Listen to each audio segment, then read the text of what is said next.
Good evening. Following our update from Westminster last week and a weekend that saw travel hit headlines across the consumer media, unfortunately this week has been another challenging one in terms of messaging for our industry. On Monday, I'm sure along with most of you, tuned in to hear Grant Shapps' update. And while there were some positive parts to this, mainly that islands are now able to be exempt from quarantine when mainlands are added to the list, unfortunately, during that update, he did also add 7 of the Greek islands to the quarantine list, and a number of these are key destinations for leisure. This was another blow to our industry, and it did cause confusion both for the industry and consumers, as we have all got used to destinations being added to and taken from that list on a Thursday. Then on Wednesday, the Prime Minister did an update, and that followed a similar format to the briefings that he gave daily during lockdown. During this, he talked about testing as a way to enable more free movement, but no timescales were given. He did also announce that they would be reviewing plans to allow larger scale meetings and events to take place, and unfortunately that will impact a number of our members.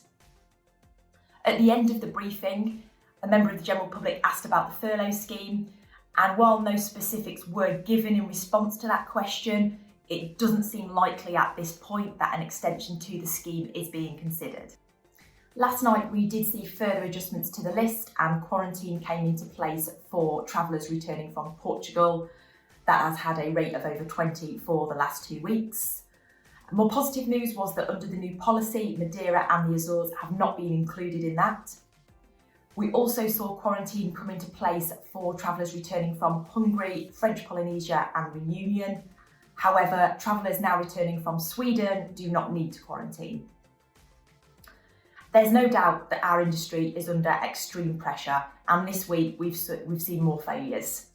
So far, 40,000 jobs have been lost, and actually it's closer to 90,000 across the whole supply chain. We, along with a number of other industry associations, will continue to speak to the consumer media at every opportunity we get, and Julia's done interviews with BBC News, 5 Live and LBC News this week alone.